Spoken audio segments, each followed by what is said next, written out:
태블릿으로 공부하겠다고 샀는데 결국 넷플릭스만 보고 계신가요? 안녕하세요, 리뷰한 pen의 네팽입니다. 여러분 정말 솔직하게 말해보세요. 태블릿 살 때는 이거로 공부도 하고 업무도 하고 생산성 쭉쭉 올리겠다 하시잖아요. 근데 지금 뭐하고 계세요? 침대에서 유튜브 보고 넷플릭스 정주행하고 있으시죠? 그쵸? 저도 그랬거든요. 그런데 말이에요, 어차피 태블릿 90%는 영상 시청용이에요. 그러면 아예 영상 보기에 최적화된 걸로 사는 게 맞지 않을까요? 그것도 큰 화면으로. 실제로 지금 태블릿 시장에 엄청난 변화가 일어나고 있어요. 한국 IDC에서 발표한 2024년도 데이터를 보면 11인치 이상 대화면 태블릿 점유율이 52.1%를 기록했어요. 작년보다 무려 21.7%포인트나 폭증한 수치죠. 왜 이런 일이 일어났을까요? 스마트폰 화면으로는 아무래도 답하잖아요. 특히 요즘 유튜브 쇼츠, 톡, 넷플릭스 드라마까지 모바일 콘텐츠가 대세인데 큰 화면으로 봐야 제맛이거든요. 그래서 오늘 준비했습니다. 2025년 큰 태블릿 추천 베스트 5, 20만원대 가성비부터 130만원대 끝판왕까지 모든 가격대를 다 준비했어요. 각 제품의 상세 스펙, 실제 사용자들의 리뷰까지 종합해서 정말 객관적인 정보만 담았습니다. 댓글에 큰 태블릿 뭐가 좋을까요? 12인치 이상 추천해주세요. 이런 질문이 정말 많았는데 오늘 영상 하나면 모든 궁금증이 해결될 거예요. 바로 시작할게요. 첫 번째는 진짜 깜짝 놀랄 제품이에요. 샤오미 레드미 패드 프로 2025인데 30만원 가격을 보고 설마 제대로 된 태블릿이겠어 했는데 완전 예상을 뛰어넘더라고요. 핵심만 딱 말씀드리면 이거예요. 스냅드래곤 7S 젠2 칩으로 성능 확실하고 12.1인치 대화면에 1만 mAh 대용량 배터리, 거기에 256기가 저장권까지 30만원에 이런 스펙이라니 정말 미친 가성비죠. 여러분 혹시 저가 태블릿 써보신 적 있으세요? 보통 뭐가 문제인지 아시죠? 용량 부족이에요. 64기가 128기가 쓰다 보면 앱 몇 개만 깔아도 금세 빨간불 켜지잖아요. 그런데 256기가면 정말 여유롭죠. 넷플릭스 오프라인 다운로드 마음껏 하고 유튜브 프리미엄으로 동영상 저장해도 걱정 없거든요. 그리고 배터리도 정말 대단해요. 1만 mAh라는 게 얼마나 큰 용량이냐면 하루 종일 드라마 정주행해도 배터리 걱정 안 해도 돼요. 제가 실제로 테스트 해보니까 넷플릭스 영화 4편 연속으로 봐도 여유롭더라고요. 화면도 생각보다 정말 좋아요. 12.1인치 2.5K 해상도인데 16대 10 비율이라 영화 볼 때 위아래 검은 여백이 적어요. 스마트폰으로 유튜브 보다가 이거 보면 와, 이게 진짜 큰 화면이구나 하고 확 느껴져요. 그런데 가장 궁금한 건 도대체 어떻게 20만원에 이런 게 가능하냐 이런 거잖아요. 샤오미가 전 세계적으로 엄청난 물량을 생산해서 원가를 확 낮췄거든요. 마케팅 비용도 최소화하고 온라인 중심으로 판매하니까 중간 마진도 줄고요. 그래서 이런 혜자 가격이 나오는 거예요. 물론 단점도 있습니다. 571g이라서 장시간 들고 있으면 손목이 조금 아파요. 그리고 중국 브랜드다 보니 AS가 삼성이나 LG만큼 편하지는 않죠. 하지만 요즘은 쿠팡에서도 정식 판매하고 있어서 예전보다는 훨씬 나아졌어요. 그래서 이 제품은 누구한테 추천하냐면요, 태블릿 처음 사보시는 분들이에요. 30만원이면 부담없이 도전해볼 수 있잖아요. 그리고 주로 넷플릭스, 유튜브 보는 게 목적이라면 정말 완벽해요. 화질도 선명하고 화면도 크니까 몰입감이 완전 달라져요. 대학생들에게도 정말 좋을 것 같아요. 온라인 강의 듣고 과제하고 친구들이랑 영상 통화하기에 딱이거든요. 가성비로 따지면 정말 이만한 게 없어요. 다만 고사양 게임을 많이 하시거나 4K 영상 편집 같은 무거운 작업을 하신다면 다음 소개드릴 제품들을 고려해보세요. 그 정도 작업에는 아무래도 한계가 있거든요. 결론적으로 큰 태블릿이 어떤 건지 한번 경험해보고 싶다는 분들에게는 정말 강력 추천드려요. 혹시 마음에 드셨다면 쇼핑탭에 최저가 링크 확인해보세요. 두 번째 제품은 조금 더 특별해요. 레노버 샤오신 패드 프로인데 솔직히 말씀드리면 또 처음엔 33만원 조금 비싸네 라고 생각했어요. 그런데 2024년도에 진짜 난리난 제품이었거든요. 없어서 못 팔 정도로 인기였던 제품이에요. 이 제품의 5가지 킬링 포인트를 먼저 말씀드릴게요. 디멘시티 8300 칩셋으로 갤럭시 S22급 성능이 나와요. 144Hz 디스플레이로 화면이 정말 부드럽고요. 40W 고속 충전으로 1시간이면 80% 충전돼요. 12.1인치 대화면의 크기라는 거죠. 그리고 마지막으로 AR 기능이 탑재되어 있어서 미래형 태블릿이라는 느낌이 들어요. 여러분 태블릿 쓰면서 가장 답답한 게 뭔가요? 저는 화면 스크롤할 때 뚝뚝 끊기는 거였어요. 특히 인스타그램이나 틱톡 볼 때 60Hz 화면은 정말 답하거든요. 그런데 144Hz를 한번 써보시면 아, 이게 진짜 부드러운 거구나 하면서 감탄하실 거예요. 마치 버터 바르듯이 그렇게 넘어가거든요. 음질도 진짜 중요한데 여러분 혹시 태블릿으로 영화 보다가 대사가 안 들려서 볼륨 최대로 올린 경험 있으신가요? 저도 그랬는데 이 제품은 JBL 스피커 덕분에 중간 볼륨으로도 충분해요. 넷플릭스에서 액션 영화 보면 발음이 정말 웅장하게 들려요. 이어폰 없이도 몰입감이 완전 달라져요. 그리고 충전도 정말 편리해졌는데요. 아침에 일어났는데 배터리 빨간불.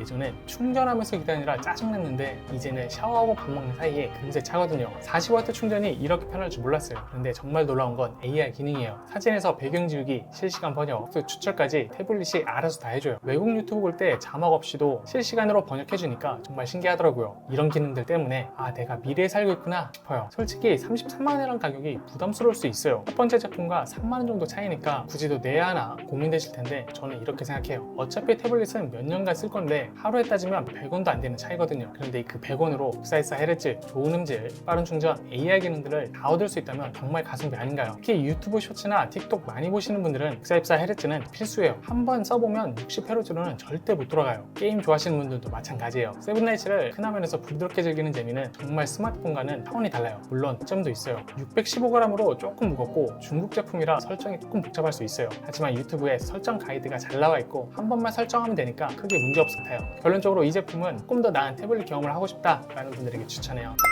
세 번째 제품은 진짜 고민 많이 했어요. 갤럭시 탭 S10 FE 플러스인데 70만원 가격 때문에 과연 이걸 추천해도 될까 싶었거든요. 그런데 실제 사용해보니까 확신이 섰어요. 이 제품의 5가지 핵심은 이거예요. S펜이 기본으로 포함되어 있고 13인치 대화면으로 노트북 대신 쓸 수 있어요. 삼성 덱스로 진짜 컴퓨터처럼 사용할 수가 있어요. 국내 정식 출시로 A 걱정이 없어요. 필기감이 정말 좋게 쓰는 것 같아요. 여러분 혹시 아이패드 보면서 펜이 왜 이렇게 비싸 하신 적 있으세요? 애플 펜슬이 15만원이잖아요. 그런데 이 제품은 S펜이 기본으로 들어가 있어요. 게다가 배터리 걱정도 없고요. 아이패드는 펜 충전 깜빡하면 못 쓰는데 S펜은 그냥 꺼내서 바로 쓰면 돼요. 이거 하나만으로도 엄청난 장점이죠. 필기감은 정말 다른 차원이에요. 실제로 써보면 목 디스크 때문에 거치대에 올려놓고 쓰는데 정말 편하거든요. 대학생들이나 직장인들 회의할 때 메모하기에 정말 좋을 것 같아요. 손목도 아프지 않고 또 조절해서 쓸 수 있어요. 그리고 크기도 만족스러운데요. 16인치 울트라는 너무 크다는 분들이 많은데 13.1인치는 딱 적당해요. 노트북만큼 크지도 않고 타고 작지도 않은 딱 중간 지점이에요. 집에서 소파에 앉아서 쓰기에는 완벽한 크기죠. 그리고 갤럭시 쓰시는 분들은 더 집중해보세요. 바로 삼성 덱스 기능 때문인데요. 키보드만 연결하면 윈도우 컴퓨터 쓰는 것처럼 멀티 윈도우가 가능해요. 한쪽에서는 유튜브 보고 한쪽에서는 워드 작업하고 또 다른 창에서는 카톡하고 이런 게 동시에 가능하거든요. 그런데 여기서 중요한 건 국내 정식 출시 제품이라는 거예요. 앞서 소개한 제품들은 중국 제품이었잖아요. 설정도 복잡하고 AS도 애매한데 이 제품은 삼성 서비스 센터에서 당당하게 AS를 받을 수가 있어요. 70만원짜리 제품인데 고장나면 어쩌나 걱정하실 필요가 없는 거죠. 솔직히 70만원이라는 가격이 만만치는 않아요. 그 돈으로 노트북 사지 라고 생각하실 수도 있고요. 근데 생각해보세요. 노트북으로 침대에서 넷플릭스 편한가요? 지하철에서 들고 다니기 편하신가요? 펜으로 필기하기 편한가요? 태블릿은 노트북이 할 수 없는 걸 해주죠. 터치로 직관적으로 조작하고 어디서든 편하게 들고 다니고 펜으로 자유롭게 그리고 쓸 수 있어요. 특히 요즘 재택근무나 하이브리드 근무 많이 하시잖아요. 집에서는 덱스 모드로 컴퓨터처럼 이동할 때는 태블릿을 쓸 수 있으니까 정말 효율적이에요. 다만 아쉬운 점도 있어요. 엑시노스 1580이라는 칩셋이 최고급은 아니에요. 고사양 게임이나 4K 영상 편집 같은 무거운 작업에는 한계가 있어요. 그리고 668g으로 조금 무거운 편이에요. 하지만 이 제품은 게이밍이나 영상 편집이 목적이 아니라 일상 사용과 필기 업무용이잖아요. 그런 용도라면 성능은 충분해요. 무게도 노트북 생각하면 훨씬 가벼우니까 괜찮고요. 그런데 70만원이 아깝지 않을까 고민되신다면 이렇게 생각해보세요. 노트북, 전자책 리더, 그림판, 영상기기를 하나로 합친 거라고요. 따로 사면 훨씬 비싸죠. 그리고 삼성이니까 몇 년을 쓸 수 있을 거고 AS도 완벽하니까 장기적으로 보면 합리적인 투자라고 생각해요. 결론적으로 이 제품은 특히 대학생들이나 직장인들에게 추천해요. 수업 들으면서 필기하고 과제하고 발표자로 만들고 이런 작업들에 정말 최고예요. 네 번째 제품은 솔직히 정말 망설였는데요. 아이패드 에어 6세대인데 90만원 가격을 보고 애플 제품을 추천해야 하나 말아야 하나 정말 많이 생각했거든요. 그런데 결론은 첫 아이패드라면 이것도 나쁘지 않다예요. 이 제품의 5가지 핵심을 빠르게 알려드릴게요. M3 칩으로 성능은 확실히 보장돼요. 13인치 대화면인데 60Hz가 조금 아쉬워요. 애플 생태계 연동이 정말 완벽하죠. 앱 퀄리티가 안드로이드와는 차원이 달라요. 617g으로 의외로 가볍죠. 여러분 중에 아이폰 쓰시는 분들 많으시죠? 그럼 아이패드의 매력을 아실 거예요. 아이폰에서 복사한 텍스트가 아이패드에서 바로 붙여넣기가 되고 에어드롭으로 파일 주고받는 것도 정말 간편하죠. 이런 연동성은 정말 안드로이드 태블릿이 따라올 수 없는 부분이에요. 특히 크리에이터들한테 정말 좋아요. 프로크리에이트 같은 앱들이 아이패드에서만 제대로 된 기능을 보여주거든요. 안드로이드에도 비슷한 앱이 있긴 하지만 완성도 면에서는 아이패드용이 훨씬 뛰어나요. 근데 솔직히 아쉬운 점도 많죠. 가장 큰 게 60Hz 주사율이에요. 앞서 소개한 제품들이 다 120Hz, 144Hz인데 아이패드 에어만 60Hz거든요. 한번 고주사율 써본 분들은 왜 이렇게 또 끊기지? 바로 느끼실 거예요. 이게 정말 아쉬워요. 그리고 90만원이라는 가격도 부담스럽죠. 여기에 애플 펜슬까지 사면 100만원이 넘어가거든요. 갤럭시 탭은 S펜이 기본으로 들어가는데 아이패드는 따로 사야 하니까 추가 비용이 만만치 않아요. 하지만 아이패드만의 점도 분명히 있어요. 우선 앱 생태계가 정말 풍부하죠. 특히 교육용 앱들이 많아서 학생들한테는 정말 좋아요. 수학, 과학, 언어학습 앱들이 퀄리티가 높거든요. 그리고 업데이트 지원이 오래가요. 저가형 태블릿은 2, 3년 지나면 업데이트가 끊기는 경우가 많은데 아이패드는 5, 6년은 확실히 지원해줘요. 장기적으로 보면 가성비가 나쁘지 않을 수도 있어요. M3 칩의 성능도 인정해야 돼요. 벤치마크 점수로는 정말 압도적이거든요. 4K 영상 편집도 부드럽게 되고 고사양 게임도 잘 돌아가요. 발열도 적고 배터리 효율도 좋고 하루 종일 써도 여유로워요. 근데 이런 생각도 해보세요. 90만원으로 갤럭시 탭 S FE 플러스를 사면 S펜도 들어가고 삼성 도 되고 더 큰 화면을 쓸 수 있거든요. 레노버 샤오신 패드 프로 쓰면 144Hz에 더 좋은 스피커까지 있고요. 그럼 언제 아이패드를 사야 할까요? 첫 번째, 아이패드 사용자라서 연동성이 중요한 분. 두 번째, 프로크리에이트 같은 아이패드 전용 앱을 써야 하는 분. 셋째, 애플 생태계에 익숙해서 다른 걸 쓰기 어려운 분. 이런 경우라면 아이패드가 답이에요. 특히 디지털 드로잉이나 일러스트 작업을 하시는 분들이라면 정말 추천해요. 프로크리에이트의 자연스러운 브러쉬감은 정말 다른 앱들이 따라올 수 없거든요. 애플 펜슨과의 조합도 완벽하고요. 하지만 단순히 영상 시청이나 웹서핑이 목적이라면 굳이 아이패드까지 갈 필요는 없을 것 같아요. 앞서 소개한 제품들이 가성비가 좋거든요. 저는 이렇게 생각해요. 아이패드는 필요보다는 선호의 문제인 것 같아요. 애플을 좋아하고 아이패드만의 특별함을 원한다면 사세요. 하지만 객관적으로 가성비만 따지면 다른 선택지들이 좋을 수 있어요. 그래도 내 첫 번째 아이패드로는 나쁘지 않아요. 프로 모델보다 훨씬 저렴하면서도 M3 칩의 성능은 확실히 경험할 수 있거든요. 60Hz가 아쉽긴 하지만 아이패드 처음 써보시는 분들은 크게 신경 안 쓰이실 거예요. 관심 있으시다면 쇼핑 탭에서 가격 비교해보시고 애플 펜슬이나 키보드도 함께 고려해보세요.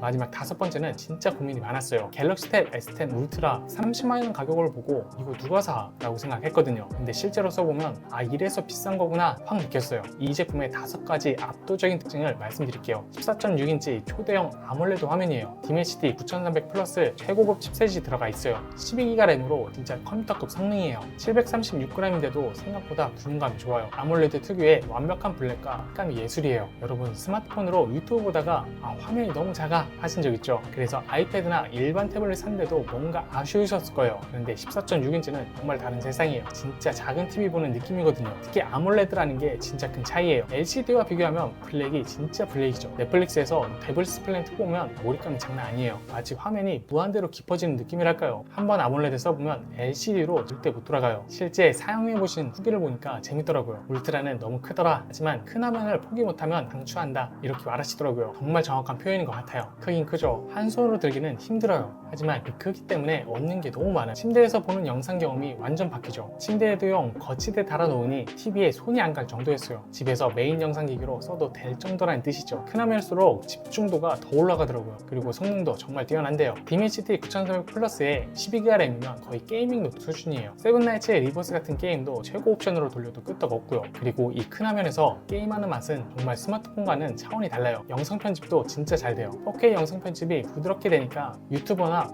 인스타그래머들한테는 꿈의 기기죠. 큰 화면에서 타임라인 보면서 편집하는 경험은 태블릿에서 느끼기 힘든 거거든요. 근데 정말 솔직히 말씀드리면 30만원 가격이 쉽게 결정할 금액은 아니에요. 그 돈이면 맥도 사고 아이패드도 사겠다는 생각이 드실 거예요. 저도 그랬거든요. 하지만 이렇게 생각해보세요. 맥북으로 침대에서 편하게 넷플릭스 볼 수 있나요? 터치로 직관적으로 조작할 수 있나요? 펜으로 그림 그릴 수 있을까요? 14.6인치 아몰레드로 완벽한 화질을 경험할 수 있나요? 안 되죠. 이 제품은 최고를 경험하고 싶다라는 분들을 위한 거예요. 영상 덕후들, 영화광들, 고화질에 진심이신 분들, 그리고 큰 화면에서 작업하는 걸 좋아하는 크리에이터들, 이런 분들한테는 가격이 정말 아깝지 않을 거예요. 특히 재택근무 많이 하시는 분들, 집에서 대부분 시간을 보내시는 분들이라면 이 제품 하나로 모든 게 해결돼요. 업무도, 게임도, 학습도 이 하나로 끝나거든요. 무게가 736g이라 부담스러워 하실 수도 있는데 실제로는 생각보다 괜찮아요. 양손으로 잡으면 균형이 좋아서 오래 들고 있어도 생각보다 안 피곤해요. 그리고 대부분 거치대에 올려놓고 쓰게 되니까 무게는 크게 문제가 안 돼요. 단점도 솔직하게 말씀드릴게요. 지하철에서 꺼내기는 조금 부담스러워요. 그리고 이 정도 스펙이면 배터리 소모도 꽤 있어요. 하지만 내 인생에 최고의 태블릿을 경험하고 싶다 하는 분이라면 정말 추천해요. 한 번 사면 몇 년을 쓰는 건데 매일매일 역시 비싼 게 다르네 하면서 만족하실 거예요. 특히 지금이 좋은 타임인 것 같아요. 플래그십 제품이니까 가격이 쉽게 내리지 않거든요. 자, 지금까지 2025년 큰 태블릿 베스트 5를 소개해 드렸는데요. 한번 빠르게 정리해 볼게요. 30만원대 가성비급 한항을 원한다면 샤오미 레드미 패드 프로가 정답이에요. 12.1인치 1만 mAh 배터리 256기가 저장고까지 이 가격에 찾기 힘든 해자 스펙이죠. 33만원대로 최신 기술을 경험하고 싶다면 레노버 샤오신 패드 프로예요. 144Hz 디스플레이에 AI 기능, JBL 쿼드 스피커까지 3만원 차이가 전혀 아깝지 않을 만큼 확실한 업그레이드를 느끼실 거예요. 70만원대 필기와 업무 최강자는 갤럭시 탭 S10 FE 플러스입니다. S펜 기본 제공에 삼성 덱스까지 국내 정식 출시로 AS도 걱정이 없어요. 대학생이나 직장인분들에게 정말 완벽한 선택이죠. 90만원대 첫 아이패드로는 아이패드 에어 6세대가 무난해요. 60Hz가 아쉽긴 하지만 M3 칩 성능과 애플 생태계의 연동성을 생각하면 나쁘지 않은 선택이에요. 그리고 30만원대 파낭은 갤럭시 탭 S10 울트라 14.6인치 아몰레드의 최고급 성능까지 정말 내 인생 최고의 태블릿을 원하는 분들을 위한 제품이에요. 마지막으로 무엇보다 2025년은 정말 큰 태블릿의 시대예요. 11인치 이상이 이미 과반수를 넘었다는 한국 IDC 데이터가 이를 증명하고 있죠. 작은 화면으로는 한계가 있어요. 멀티태스킹, 화면 분할, 생산성 작업을 생각하면 큰 화면이 필수거든요. 혹시 오늘 소개된 제품들이 궁금하시다면 영상 아래 쇼핑 탭을 확인해 보세요. 모든 제품의 최저가 링크를 정리해 뒀으니까 클릭 한 번으로 쉽게 구매할 수가 있어요. 그리고 구매 전에 꼭 본인의 사용 목적을 명확히 하세요. 뭔가 좋아 보여서가 아니라 내가 정말 이런 용도로 쓸 거야 확신이 있을 때 사시는 게 좋아요. 그래야 나중에 후회하지 않거든요. 더불어 앞으로도 이런 실용적인 구매 가이드를 만들어드릴 예정이니까 구독, 좋아요 꼭 눌러주시고요. 여러분의 구독이 더 도움되는 컨텐츠를 만드는 원동력이 됩니다. 댓글에 다음에는 이런 제품 비교해주세요, 이런 가격대 제품도 알고 싶어요 같은 의견도 자유롭게 남겨주세요. 제가 꼼꼼히 읽어보고 다음 영상에 반영하도록 하겠습니다. 지금까지 리뷰하는 팽의 리팽이었고요. 시청해주셔서 감사합니다. 안녕.